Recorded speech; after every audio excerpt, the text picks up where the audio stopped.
Going back, we are going to discuss the historical development of human resource function in organization, which is part of the chapter 1.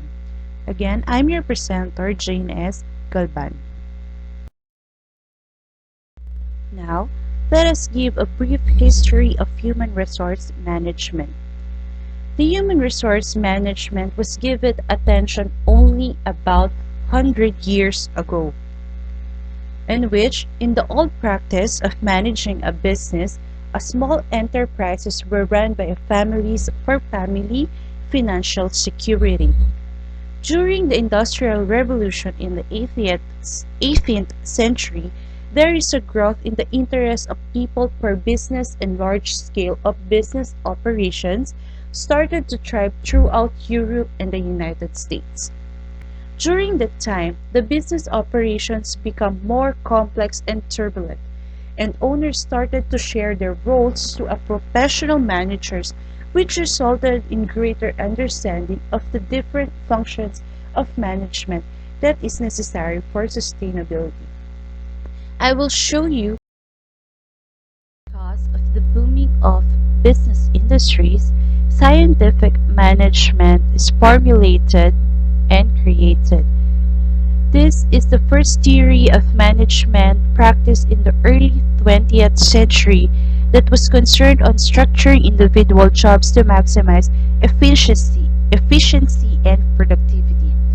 It is a theory by Frederick Taylor. He is also known as the father of scientific management. And according to Henry Ford, nothing in particular hard if you divide it into simple jobs. Let us further discuss scientific management. In scientific management theory, they observe the employees inside a business enterprise, in which the first is time and motion study. They study the way jobs were performed and find new ways to do them. Next is they codify the new methods into rules. They teach, train, and develop the workman with improved methods of doing work. And next, they have mutual understanding. The interests of employers and the employees should be fully harmonized so as to secure mutual understanding relationship between them. And last is the level of performance, establishing the fair level of performance and a pay premium for higher performance. Next is the human resource. Now, let us discuss the origin of the human resource function. First is we have the employment department. It was initially created to hire new employees and to begin help manage the existing workforce. Labor unions and wage law or the Fair Labor Standard Act in 1938. During this era or time, some organizations used tools to manage employment process more correctly. During the time in France, the theory of Binet and Simon led to development of the intelligence test.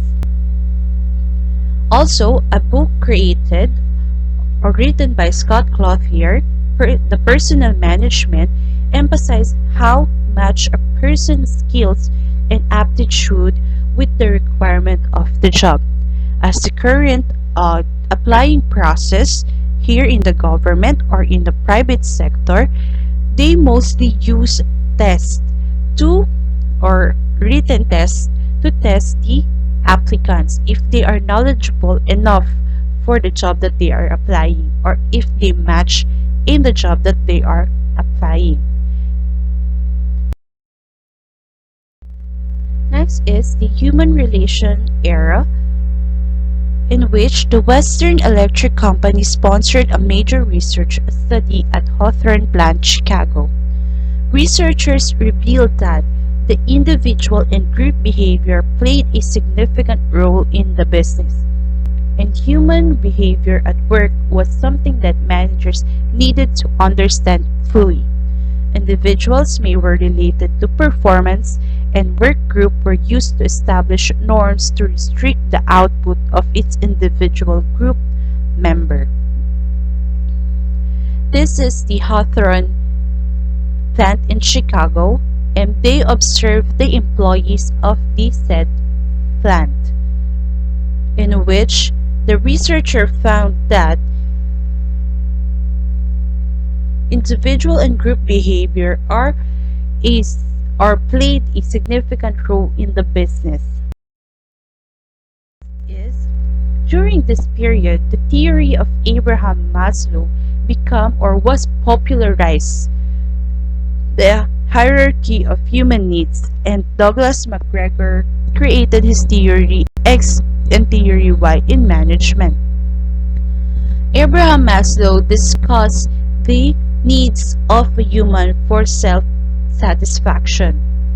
And next is the theory X and theory Y by Douglas MacGregor, in which he defined the employees or worker based on what the managers think. For theory X, the managers or the management think or assume that the employees doesn't like to work, they are lazy, they don't like responsibility, and they must be punished to get or to do their job correctly. Meanwhile, in theory Y, the assumption of the employees are they like to work, they are creative, they seek responsibilities, and can exercise self-direction with the help of their managers. And lastly, we have the personnel department. It was created by the growing companies to make specialized units to cope with their increasing hiring needs, deal with the government policies, and provide programs to deal with and settle behavioral issues and concerns. This department or unit was also in charge with the basic human resource activities such as pay and benefits, which rise into a new type of management function, the personnel management. So what is the difference of human resource management to personnel management? Human resource management is simply they are the one who foresee the future of the organization, who acts appropriately for the organization's goal to be achieved. They are more on resource-centered activity. They are more on the managerial side of the organization. Meanwhile, the personnel management is mainly focused or satisfied the relationship of the organization and the employees. They are employee-centered. They are aimed to train, to hire, to compensate, and maintain the existing force of the organization.